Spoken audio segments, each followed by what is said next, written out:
Kementerian Kesehatan meningkatkan kewaspadaan kasus virus Nipah yang muncul kembali di India. Pemantauan dilakukan intensif melalui kanal resmi pemerintah dan media monitoring.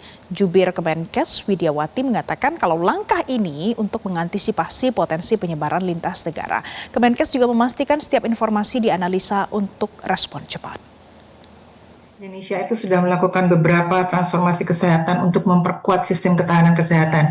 Kita sudah punya sistem kewaspadaan dini SKDR yang dibangun untuk mendeteksi berbagai macam penyakit yang akan menjadi potensial KLB atau kejadian luar biasa. Termasuk saat ini yang sedang dibicarakan adalah penyakit virus Nipah. Sistem ini sebetulnya sudah berbasis aplikasi yang sudah diimplementasikan dan ada di pintu-pintu masuk di setiap wilayah, balai kekarantinaan kesehatan, kemudian juga bandara dan segala macam. Jadi ini selain itu Indonesia juga sudah memiliki public health emergency operation yang kita sebut dengan PHEOC, bertugas itu mengkoordinasikan penanggulangan KLB, kejadian penyakit dengan potensial wabah lainnya, dan juga berkolaborasi dengan One Health, kesiapsiagaan saat ini dengan virus Nipah. Jadi kita sama-sama untuk penilaian resiko bersama dan juga resiko cepat yang dilaksanakan secara berkala. Jadi pemirsa, apa sebenarnya itu virus Nipah yang kemudian ramai kembali diperbincangkan di negeri ini? Ini adalah virus yang ditularkan dari hewan ke manusia, pemirsa. Jadi kita lihat, kita harus lebih waspada lagi terkait dengan kehadiran virus Nipah yang kembali mewabah di India Timur pertamanya. Jadi virus ini adalah datang dari kelelawar buah atau dari genus Pteropus atau yang dikenal sebagai kalong. Kita akan lihat pemirsa. Jadi virus Nipah ini bukanlah hal yang baru. Virus Nipah datang dari hewan, dari kelelawar buah, dan dia sekarang ada di manusia dan penularan bisa terjadi antar manusia. Selanjutnya pemirsa, tadi saya sempat sebut ini bukan virus yang baru.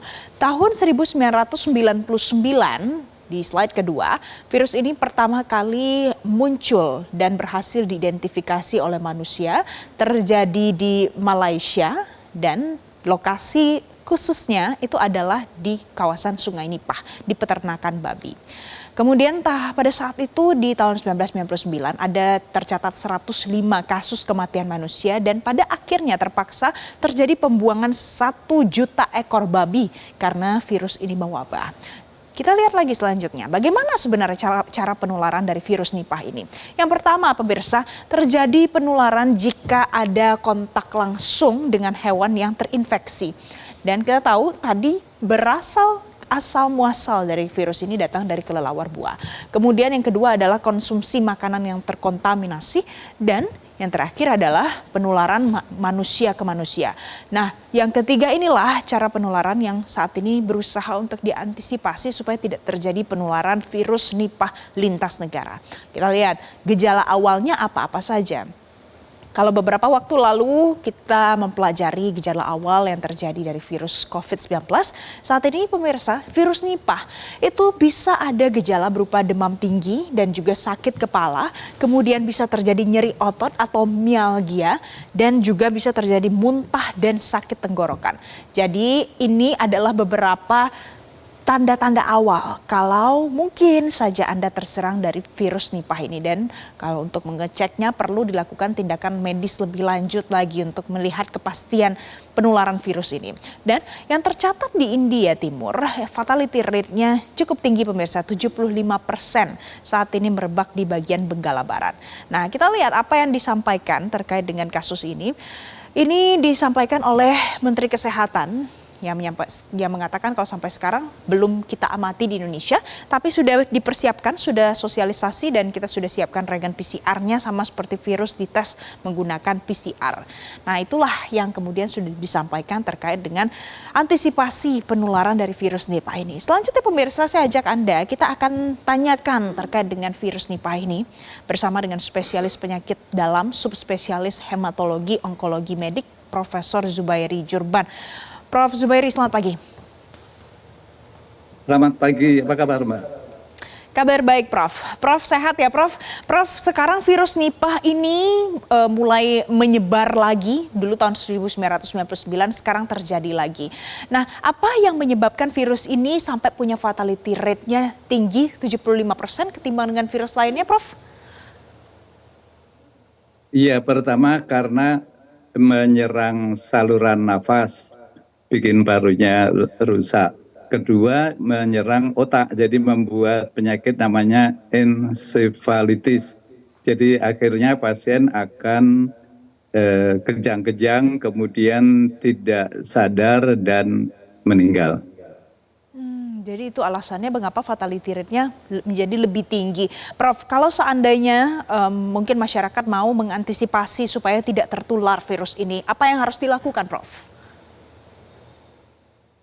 Iya, ini masyarakat sama pemerintah tentu. Jadi kalau yang masyarakat pada prinsipnya kalau begitu ada ini infeksi termasuk bisa penularan lewat saluran nafas juga dari manusia ke manusia, jadi harus sama jaga kesehatan. Kalau mulai ada gejala demam, sakit tenggorokan, kemudian tidak menolong dengan obat biasa 1-2 hari aja, perlu ke dokter kemudian. Apalagi kalau dengan sakit kepala, dengan mual muntah, kemudian dengan sakit tenggorokan dan batuk. Namun kalau sudah mulai sakit kepala hebat, apalagi dengan kejang, itu angka kematiannya tinggi banget. Kalau sudah sampai situ 90%. Jadi harus pengobatannya dan pencegahannya dan diagnosisnya di awal.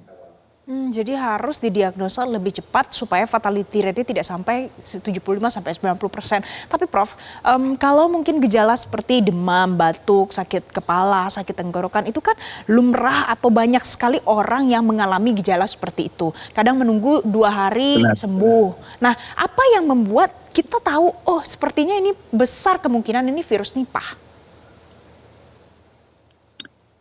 Iya, biasanya kan kalau pasien dengan infeksi saluran nafas itu demam, batuk, sakit tenggorokan, nah tapi jarang yang sampai mual muntah beberapa kali. Nah jadi kalau disertai juga dengan mual muntah, langsung segera ke dokter, apalagi kalau mulai dengan sakit kepala yang berat kombinasi itu. Jadi mual muntah, sakit kepala yang berat, makin lama makin berat. Kalau kita infeksi yang lain biasanya sakit kepalanya sebentar, minum paracetamol hilang, yang ini gitu ya? tidak.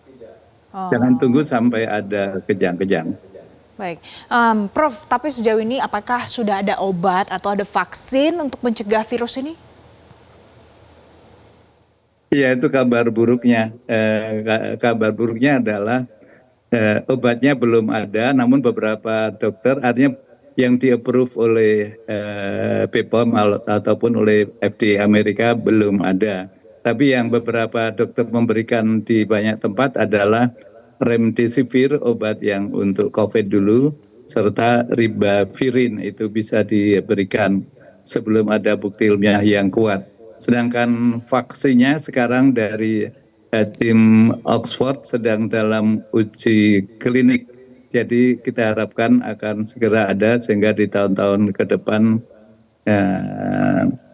atau pada beberapa bulan ke depan bisa dicegah penyakit ini. Namun pencegahan yang lain yang utama adalah kan ini misalnya di Malaysia itu tadinya ditemukan karena ada orang Singapura yang sakit, kemudian didiagnosis di Singapura.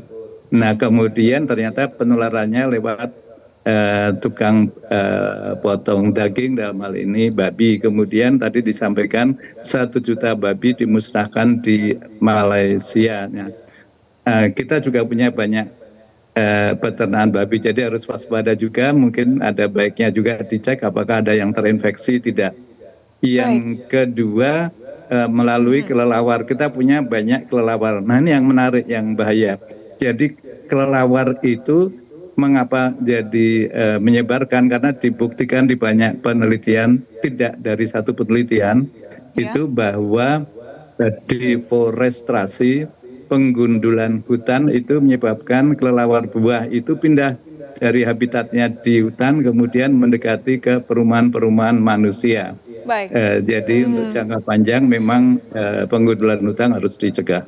Baik, jadi itu adalah beberapa faktor penyebab mengapa virus ini menarik dan berpotensi menular lebih jauh lagi. Prof, terima kasih karena keterbatasan waktu. Terima kasih karena sudah memberikan perspektif baru untuk pemirsa Metro TV. Terima kasih Profesor Zubairi Jurban. Jelajahi cara baru mendapatkan informasi. Download Metro TV Extend sekarang.